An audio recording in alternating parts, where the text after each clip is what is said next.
Father of मर्द हिमाल। हामी चाहिँ अहिले जङ्गलको बाटो हिँड्दैछौँ। केटाहरू यहीँ आगो सागो तापेर बसिरहन्। बोल्दैछ नि त 3 जना चाहिँ लगभग अडाइँदो रहेछ है। हामी चाहिँ अहिले काँडेमा आएर सुकुटी चाउचु खाँदैछौँ।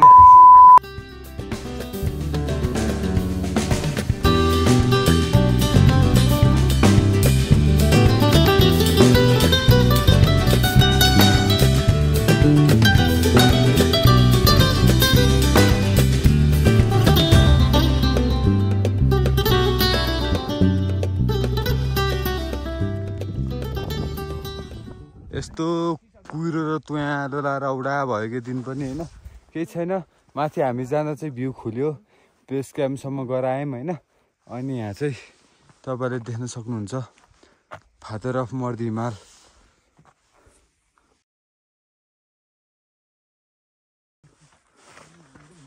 ल अब चाहिँ हामी एकछिन रेस्ट गरेर आज अब कता भ्याइन्छ कहाँमा भ्याइन्छ त्यहीसम्म अब हिँड्नु पर्ला होइन। हामी भर्खरै लो क्याम्पमा झरिसकेछौँ। 2:30 भइसक्यो है। हामी उताबाट निस्किँदा नि ढिलो निस्क्यो के, बेस क्याम्प जान लाग्यो नि त। अनि त्यही भएर पनि ढिला भयो। अनि आज हल्का रात पर्छ होला है सायद। हामी प्रितम देउराली कि अस्ट्रेलियन क्याम्प भनेको, सायद अब प्रितम देउराली नै बसिन्छ होला। दिन यस्तो भएछ होइन, म अब भिडियोहरू खासै बनाउँदैन, चार्ज पनि छैन, स्टोरेज पनि छैन। सो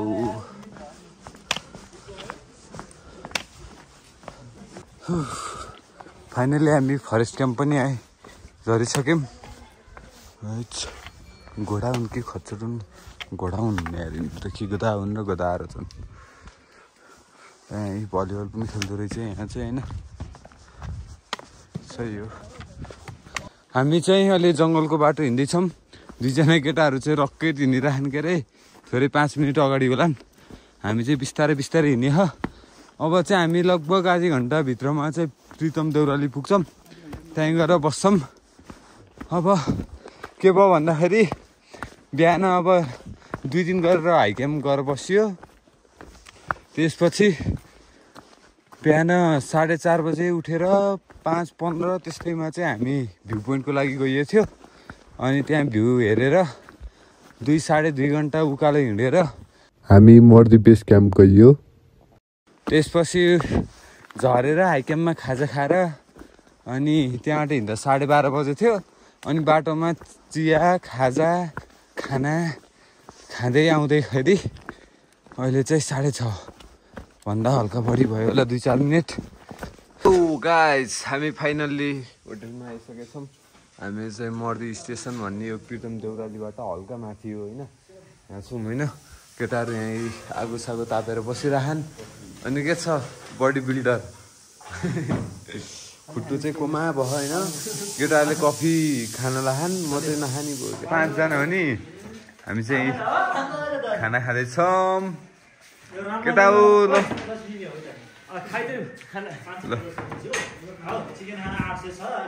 अब खाना खानुपर्छ अनि त्यसपछि सुत्नुपर्छ। आज खुट्टा लास दुख्यो, त्यही हो। हामी चाहिँ हिजो बेलुका आएर बसेको होटल चाहिँ यही हो होइन, चट्ट पारामा। यदि तपाईँहरूलाई नि कन्ट्याक्ट चाहिन्छ भने मलाई मेसेज गर्न सक्नुहुन्छ इन्स्टामा है। धेरै धेरै खुसी लाग्यो। अनि ल दाजु, ल निस्केको धेरै धेरै खुसी लाग्यो। फेरि भेटौँला। ल फेरि आउँदै गर्नु न। हस्,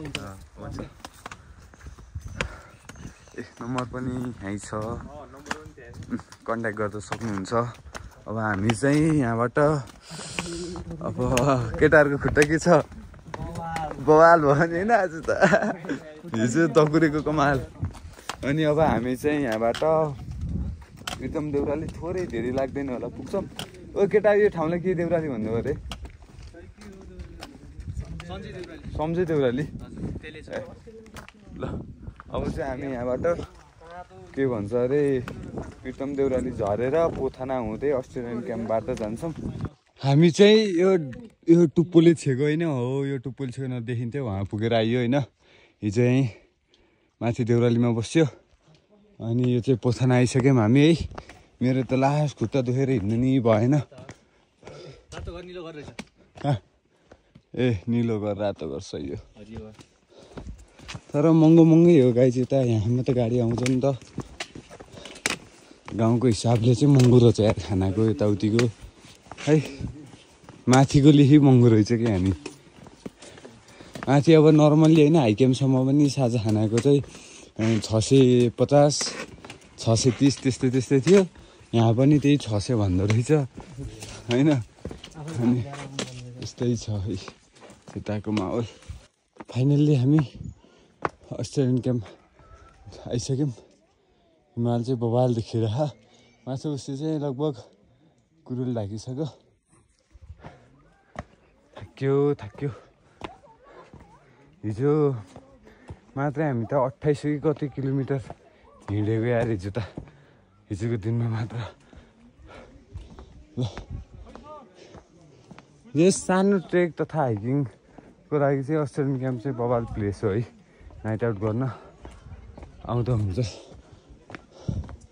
काँडेबाट 45 मिनट लाग्छ बल्ल अब हामी चाहिँ यहाँ चाय खाने भनेको केटाहरू अगाडि गए यहाँ माथि गएर चाय पिउनुपर्छ आज कत्तिको भ्यू देखियो है उताको क्लियरै भएन मौसम अनि के भन्ने हौ मेरो साथीहरू हेलो भन्न चाहन्छु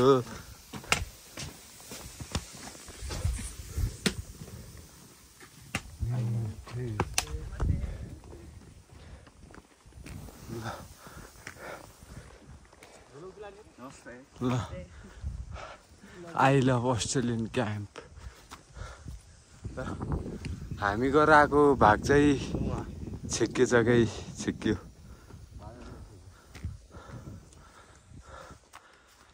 हाम्रो सोच चाहिँ हिजो पिडम देउरालीमा नबसिकन यहाँ आएर बस्नु टेन्टमा बस्ने कुरो थियो सकिएन कहाँबाट आइयो आज हो यतै होला यार यतैबाट आइयो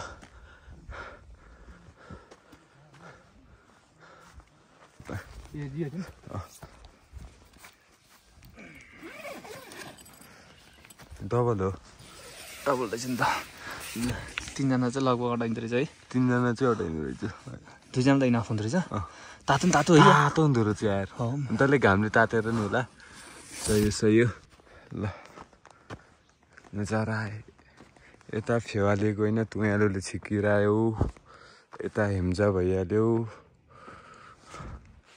अनि यता काँडेदेखि लिएर होइन ढिग्रु पोखरी नौडाँडा सबै देख्छ अनि यतापट्टि चाहिँ मर्दी खुमाई कोर्छन् होइन यो खत्रै देख्छ यहाँबाट चाहिँ हिमाल चाहिँ नजिकै देख्छ यहाँबाट नि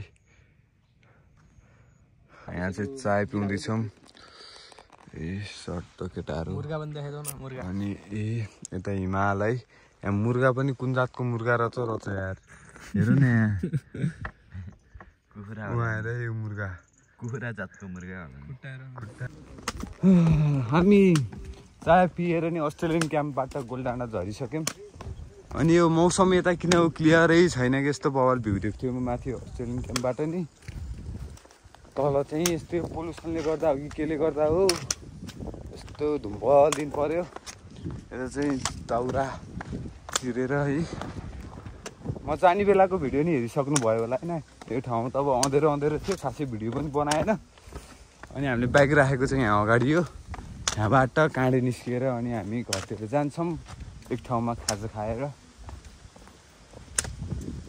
खुट्टा त लास्ट भयो अब 2 दिन त सुताउँछ यार हामी सागर हिजो मात्र कति किलोमिटर हिँड्यो अरे हिजोको बिहानदेखि हिजो 31.1 हिजो चाहिँ 31.1 किलोमिटर चाहिँ हामी हिँडिएछ होइन 31 किलोमिटर कति हुन्छ होइन त्यही उकालो ओह्रालो है जस्तै हाम्रो साधन चाहिँ यहाँ छ बरु स्टार्ट हुन्न होला जस्तो लागेको कि मलाई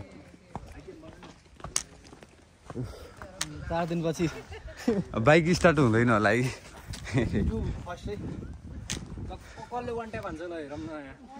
चाबी यहाँ झोलामा खाएर निकाल्दै त कता उयो माथिकोमा टपकोमा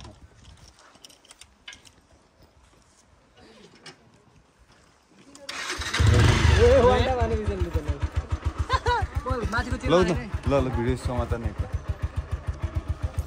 त्यो समाउ त ओए है अन ट्याप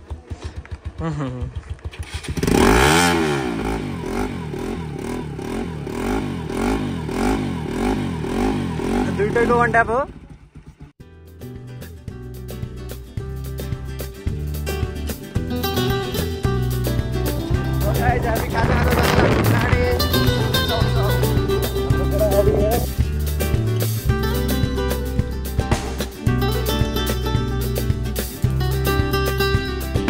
हामी चाहिँ अहिले काँडेमा आएर सुकुटी चाउचु खाँदैछौँ हाम्रा प्यारा अङ्कल पनि फेला परे होइन हराएको अङ्कल फेला परे यहाँ स्क्रिप्ट ब्रोदर मान्छे नक मान्छे यहाँ ओए रोहित के छ मनी हराएको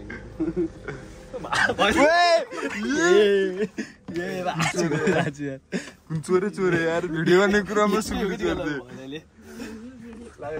साथीहरूसँग मर्दै जाँदा धेरै बिर्सनै नसक्ने अनुभव बटुलेर आएका छौँ सबै कुरा भिडियोमा क्याप्चर गर्न नसके पनि हाम्रो दिमाग मस्तिष्क मनमा क्याप्चर भएको छ हजुरहरू पनि मर्दी ट्रेक जान चाहनुहुन्छ भने हजुरहरूलाई लागिरह होला कति खर्च लाग्ला बस्न खान सुत्न वाइफाई पानी बिजुली के कस्तो व्यवस्था रहेको छ भनेर सोचाइमा हुनुहुन्छ भने पक्कै पनि म यो सम्बन्धी नयाँ भिडियो लिएर आउने नै छु त्यति बेलासम्म मलाई माया साथ सपोर्ट गरिदिनु होला भन्दै आजको भिडियो यहीँ इन गर्न चाहन्छु धन्यवाद।